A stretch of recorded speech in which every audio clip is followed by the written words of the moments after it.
Bonsoir les gens, rebonsoir. Je vous avoue que ces temps-ci, je suis schizophrène. Un peu comme à chaque rentrée d'ailleurs. Une partie de moi est contente de retrouver les collègues, l'imprimante et mon cher patron. Ça me manquait de l'insulter dans son dos, tiens. Et l'autre partie veut se prélasser encore, les pieds en éventail à la plage. Mais quand on y songe, c'est à quelques détails près la même chose. Les parasols deviennent des parapluies, la mer de grosses flaques d'eau et le sable un tas de boue. Enfin, 50 nuances de goudron, ça te frappe comme ça, mais rien de bien méchant. Et les embouteillages, bien sûr. Ah non, c'est les embouteillages, pareil, c'est tout le temps pareil. Et puis finalement, c'est dans la paperasse, les livres et les cahiers qu'on plongera tout au long de l'année, forcé de constater que chacun nage à sa façon. Certains sont ravis de retrouver leurs camarades, d'autres courent pour avoir les premières tables juste à côté de la brosse du prof, l'excitation du lycée ou de la fac récemment rejoint.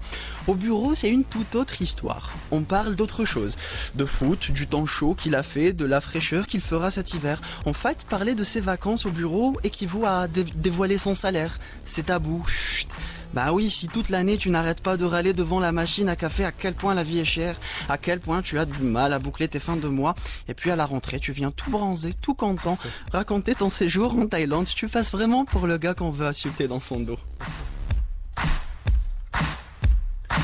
Moi je me rappelle au CEM, voire même au lycée, certains profs à la rentrée nous demandaient de faire une dissertation avec pour sujet comment avons-nous passé nos vacances. Et comme à chaque fois mes vacances se résumaient à quelques journées à la plage. Et là j'ai levé la tête, j'ai regardé un camarade qui rédigeait un manuscrit. À lui c'était sûrement les États-Unis. J'ai regardé un autre, page blanche, il avait redoublé. Je disais donc je suis parti à la plage, à Sideflodge plus précisément. Non, pas du côté où on nage en bikini.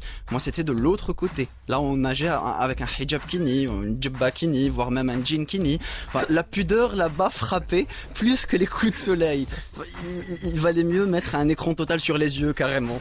Et puis, il y a les draps autour des parasols. Monsieur, c'est pour habiter ou manque plus qu'une parabole et là, vous passez l'hiver au calme.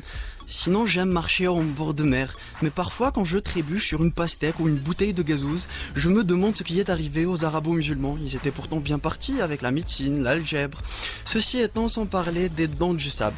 Oui, les dents du sable, ces jeunes qui attendent que de jolies petites sardines aillent se baigner pour leur sauter dessus. Bon, je m'arrête là, je n'ai pas envie de faire de vagues. La plage, ce n'est pas que ça. Je vous souhaite une bonne rentrée à toutes et à tous et je vous dis aux prochaines pastèques. Visitez le mur. Je fais Tiger. Qu'est-ce qu'on